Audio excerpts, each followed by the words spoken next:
Hey, it is your buddy, Peace and Harmony with you here today. Much love going out to all the beautiful harmonizers. We are zooming in and focusing in on a great viewer question, and that is, what is the agenda of a narcissist or really truly a psychopath? And I'm going to address the answer to both of those questions here on the video. But before we get started, I just want to give a super huge shout out to those of you who have recently donated to the channel. Thank you so much. Happy Valentine's Day. Happy post Valentine's Day. For a lot of people, this was a very difficult day, to go through. Matters of love, matters of the heart, things that have been shattered, visions have made it extremely emotionally difficult to go through. So thank you so much for your contributions and your support of the channel and your positive feedback. It's an honor and a privilege. So thank you so much for your support. And absolutely positively, if you all have found the channel here a positive resource and it's kind of hitting home with you, please do feel free to donate and participate. Here at the PayPal Donate Now button, I've been requested to put a link there if you would like to give back to the channel. Please feel free to comment. And also, real quick, I had a viewer state that they were not receiving notifications for some of the videos. So one thing about YouTube is that you have to interact with the videos. You have to engage. Otherwise, the channel will begin to kind of feel that, you're not a real person. So basically, there is something out there called a bot, which is a computer algorithm, which some YouTubers will basically subscribe to or something of that nature. And so they try to flush out people's accounts, meaning you don't get the notifications. So once in a while, you need to either click on the ads, or click like or make a comment just to show some engagement. And whether you want to or not, it's entirely up to you. But sometimes that can be an issue with YouTube, is that if you don't engage, they tend to either not have the notifications or take you off the subscribe list. So thank you so much for those of you who have brought that to my attention. And we're going to zoom in and focus in right now on what I feel is a great viewer question. And that is, really, what is the agenda of the psychopath? What is the whole purpose of their relationship? Why would they target me? So it's very important to understand the makeup, the psychological profile or content of a psychopath. You can read literature on it. You can study it. You can be involved with it. One thing that's very important for you to understand is that a psychopath is not wired the same way that a quote-unquote normal, usual, majority of human beings are. Meaning that there's something different about in their brain, the way that their prefrontal cortex works, that which gives rise to rational thought, is thought to be smaller or inactive. And also they have a high sensitivity to dopamine, which means once they kind of are wanting something, i.e. that's a reward, they tend to be hypersensitive to it. They're said to be hypersensitive to the tune of 5 times the amount of dopamine that someone would get as a general reward for doing something or going after what they want, as well as a high degree of testosterone, which tends to inhibit empathy. And also their amygdala is reduced in size. So meaning that they don't experience emotions, particularly that of fear, the way that other people do. So based just on this, as well as other different, structural differences, even though to the outside, they can be extremely charming, oftentimes very charming, very seductive, particularly the females. They can be highly intelligent. They can rise to the height of their careers, and they will find themselves in very particular settings where they can maximize this difference or this anomaly or abnormality within them.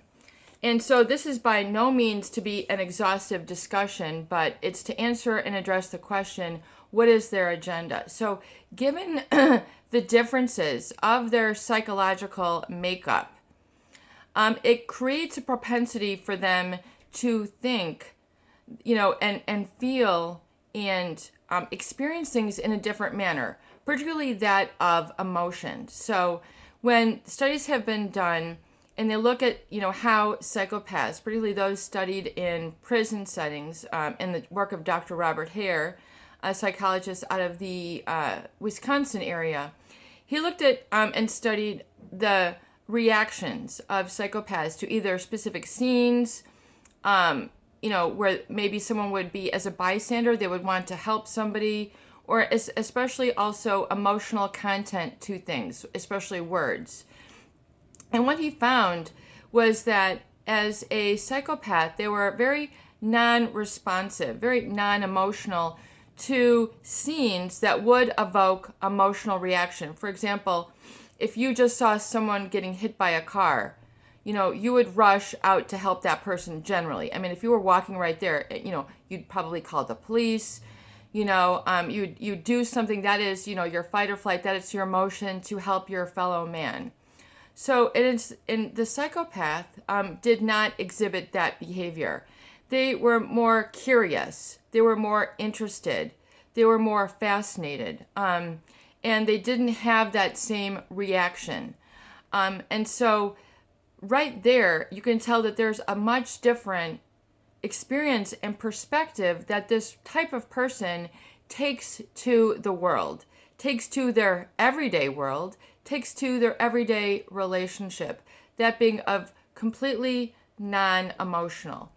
But then also with the prefrontal cortex issue, which is your rational mind, it's the neocortex, as well as like that thinking brain, which gives rise to reason, which gives rise to planning for the future. You might say your forward-looking visions, your thoughts, your ability to plan, navigate, dream. That also is has a smaller volume in the brain itself. And so because of this, their judgment and their conscience is adjusted or non-existent, meaning that moral area of reason, which is housed in those areas of the brain, is particularly not applicable to them. So where normally someone would want to plan, dream, have logical discussion and or reason, i.e. learning, these individuals don't display that. Meaning, so after you have kind of this discussion with them and maybe you've had a fight and maybe there's been a lot of anger and, things gone back and forth, and like normally you'd want to cool down and sort of come to terms and have some closure, the psychopath does not experience that. That's why, you can have a fight with this type of individual and you'll know you're kind of with somebody of this type of personality disorder, antisocial, is that they don't seem to be very affected, where you're like, oh my God, I can't believe we had that fight last night. We need to talk about this. They're just like brushing their teeth, they're combing their hair, and they're like asking you what you want for lunch. And you're like, you're not affected by this. There isn't sort of a relationship learning experience for these people where they kind of are, it just seems to go in one ear and out the other, even if it can be gravely serious. If things were broken or words were said or people were hurt or phone calls were made, they just seem kind of, they just kind of pick up and move on. They're very unaffected. So with the agenda, you need to understand that if you can identify and pick up some of these, and we're going to go a little bit more into depth to this, because then you'll understand then your role, and then it'll help you with your perception so that you'll know what you are dealing with. And I think that's a huge part of healing, because once you kind of know what you're dealing with, you're able to bring it down to size. You're able to shrink it down to size, and it's not so overwhelming. Part of the issue is this what I call basically a psychological hijacking, which is definitely on the agenda of the psychopath. So given their structural differences. They have a tendency to perceive themselves as better than, superior, and more powerful than others because of this difference. And they're aware of this difference, what's thought to be known in like their early teenager, years. They notice that they don't kind of warm up to people in the same way that others do. Hold hands, want to cuddle, want to take a walk on the beach, a walk to the park, a cup of hot chocolate, flirt, this sort of emotional bonding, the rise of the oxytocin, that bonding chemical, that feel-good feeling that comes with the dopamine rush when you kind of fall in love, that sort of, romantic, enamored or infatuated feeling that can come in the form of love, romantic love, as well as which can be exhibited between parents and their children. So what we call, the human relationship bond. So the psychopath will acknowledge that, they don't really have this. So they'll become very curious, kind of off to the side and just sort of observing of this. And they'll learn very quickly that in order to not get detected, they need to appear as if. They need to kind of put on airs, put on a persona, put on a mask, put on a show, put on, and, basically, a complete facade, or what people might call a mask, that they are mimicking that of other people. So they'll pick up, this person would want to hold hands right now, so I should do that. This person would, want me to open up the door, so I should do that. This person would want me to, look into their eyes and twiddle their, pinky finger. I should do that. So it's not coming from a genuine, caring, loving, connected space. It's coming from a whole other place, that of an agenda. And so this mimicry is interpreted by them as, I am not stunted, or I'm not sort of following up like other humans with these emotions, with this, they view emotions as a weakness, as an inhibitory factor to getting things done, to pursuing their agenda. Yet this is the very type of person who they will target, is someone with an abundance of these. They will take relationships as a opportunity to observe, size up, shrink down, find your button, scope you out, like someone who is trying to study you, and but more so for it to be used against you. And they will find very quickly what your weaknesses are, and they have the ability to perceive this in a much different fashion than what your usual person would. So they're able to suss out people's body language, their facial expressions, their value system, what they talk about, what they really cherish. So they're trying to have an ability to extrapolate this and then use this against you in a very twisted, cruel, what a psychopath might describe as, ice water running through their veins way. Because to a psychopath, they have an agenda to overwhelm, overpower, and with a ruinous intent. And these are big statements, but I say this with all seriousness, but it is to hurt and to destroy others. It's a very big statement, and I don't take this lightly. So it is to help those people who have been targeted and scoped, by not only the very severe psychopaths, but narcissists as well, to provide a resource so you to figure out and sort through and heal from this very difficult life experience. Once you brush paths with these types of people, particularly that with, romantic love or parental, can be extremely difficult, devastating to deal with.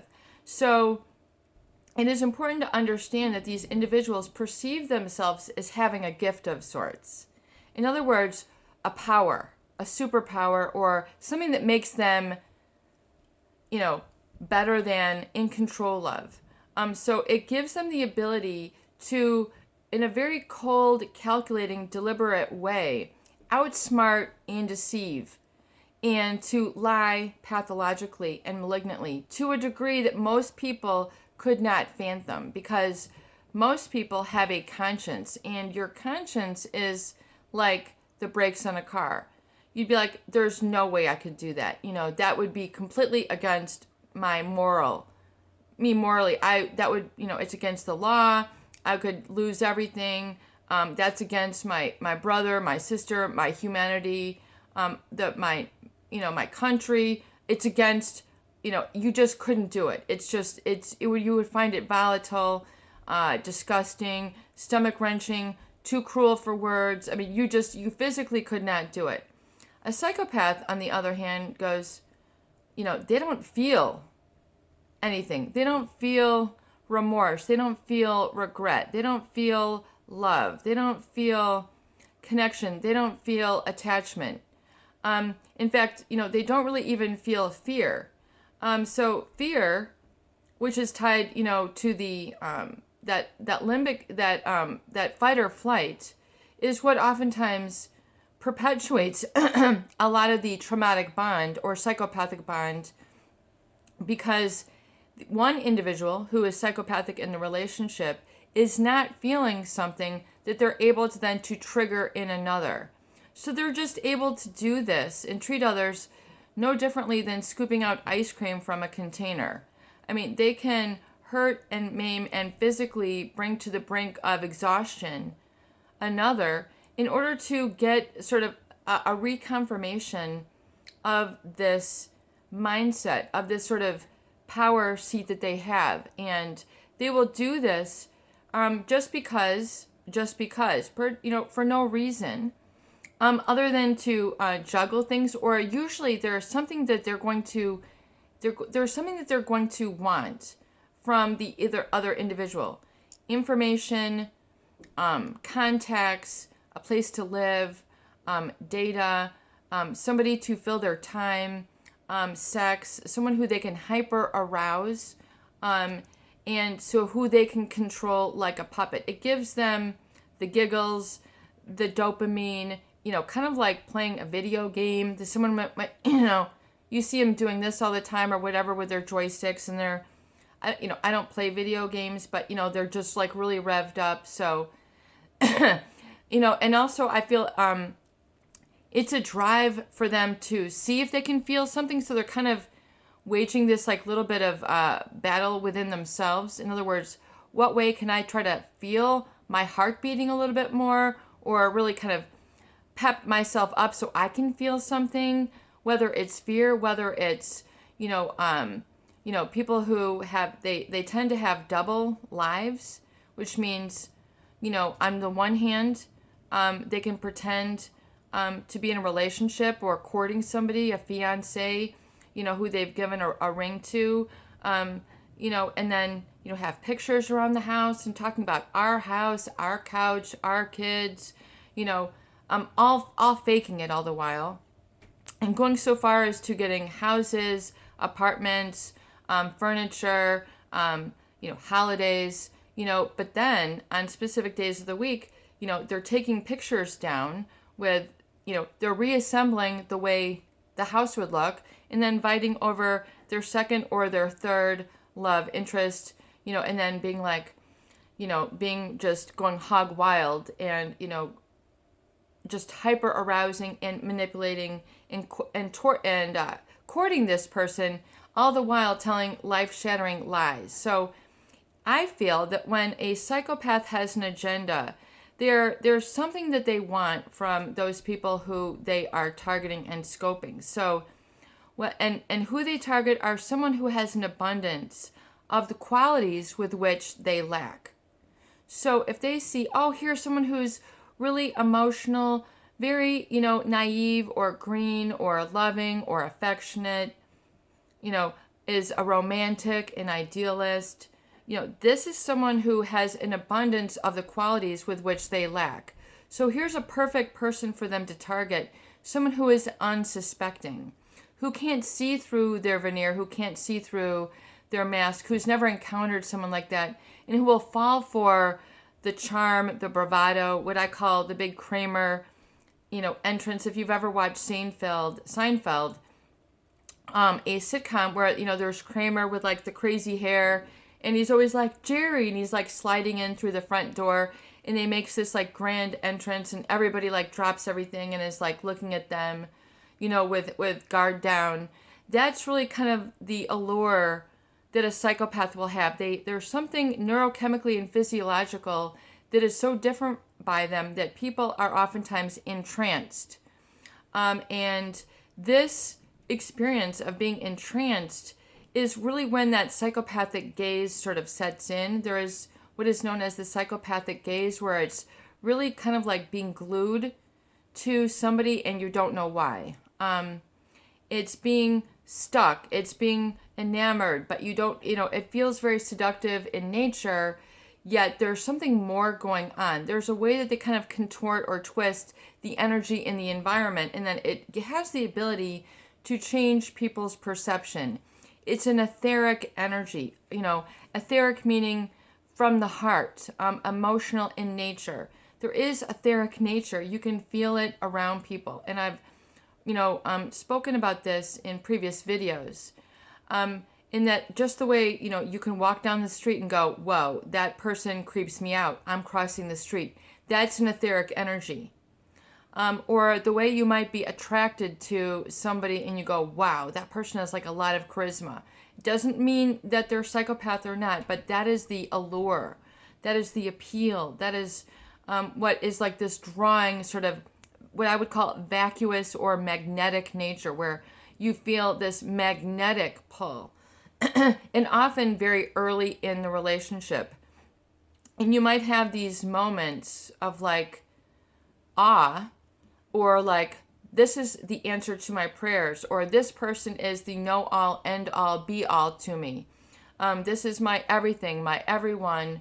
You will have this experience, this what I would call an oceanic experience, where it just sort of engulfs you. And so the psychopath knows this. So part of their agenda is to exude, and a psychopath does understand what the effect that they're having and the destructive nature. They will unequivocally, dispassionately tell you that the people that they target are with the intent to ruin their lives. And it's no laughing matter. It's a very, very serious thing. So if you, and we're going to get a little bit more into this, but, if you can understand and identify this, you unequivocally need to understand that this is not your typical human being. In fact, this is a non-human human being that you need to get away from, no matter what. If you have found yourself sort of in this targeted position where you've been hyper aroused, sort of had this this charm where you've been sort of really magnetized by this person, and you've had your values and your perceptions altered by this person, meaning that it causes you to go against your very own moral fiber, your own values, which become twisted and contorted in a complete shambles, where you can no longer identify your heart space, where you can no longer feel warm and fuzzy anymore. You no longer feel you have anything to live for, or you find it very difficult to function. You find it very difficult to keep it together. You find it very difficult to put one foot in front of the other. You find it very difficult to do everyday tasks, making a coffee, driving a car, going to your work. You feel like you could just, bury your head in some sand and, check on me in 25 years because I might be better by then. If you are feeling that, that is basically the experience of nothing more than rubbing up against one of these individuals. That is the effect. That is the ruinous, vacuous, and poisonous effect that they will have on others. And they understand this. And the more and longer that you are with them, the more you will feel this urge to sort of confront and go toe to toe, belly to belly, and to efface them and get to the bottom of it. And so their agenda is to get you to this peak of either complete denial and complete naivete, or to the brink of destruction where you lose it. You lose it at the most opportune times, at a work function, at a holiday party, at a mall, in a parking lot, where where basically, what you're feeling is that sort of, antithesis to yourself, what I call self-abandonment. It becomes a form of reckless self-abandonment. And that is an experience of really a sense of devoid of your own values. So that is understanding that they're trying to extrapolate and replace within you this destructive force, which is completely, it's kind of like having diesel fuel in a regular fuel truck. The engine is gonna be ruined. Or what if you put sugar in a gas tank? It's supposed to do something. It's very similar to that. You are running on an energy which you are not meant to run on. And there's indicators early in the relationship when there's something awry, and but what they usually do then is to break you down to the point where you're so weak, you're so broken down that you can't stick up for yourself. That unequivocally is their agenda. And to have you turn against yourself. Why? Because to a sick person, this is a sick reward. And it's very counterintuitive to life and procreation. Yet these people can be bosses, they can be presidents of countries. It's an engineered chaos. They'll just try to, they can take down a whole corporation, a company, a nation. It can be the degree to which they can try to dissolve the fabric is unprecedented. And so their agenda is to implant this sort of unnatural and what really becomes a kind of a disembodying out of body experience. And being so that you no longer identify with what is comforting and real to you. And so that phase, though, is really the start of getting you back on track to a better place, a stronger place. Once you can make it through that. So understand that the agenda, if you have found that you're with someone who has this uncanny ability to lie and, not flinch, to have things like their pets taken away or their children, and they just seem very unaffected. Things that would normally be upsetting to somebody, they're just kind of not reactive. These are some indicators that you're with someone who is wired very differently. I'm not putting labels here. I'm not here to, diagnose these people. What I want you to do, though, is understand and give for yourself, an explanation of the experience, and that you understand that you need to get away from this person and where they've touched you in your life at all costs. You need to go no contact. So this experience, though, is very important for you to understand that their agenda is to break down others to the point of physical, mental exhaustion. And they do this through hyper arousal, violating of boundaries, violating of standards, and getting you to kind of go against your own best nature, i.e. moral, break you down morally, and then get you addicted to this self-antagonism. So it's a very, very uncomfortable chemical mix, which is very anti-social, meaning against humanity, against society, against good sociology, against love, freedom, bliss, contentment, peace, harmony, warm, fuzzy, true, real, authentic, the real thing, Coca-Cola. I mean, it's against all that. And so this depravity, this agenda is to get you so you're so unaligned to your own heart and your own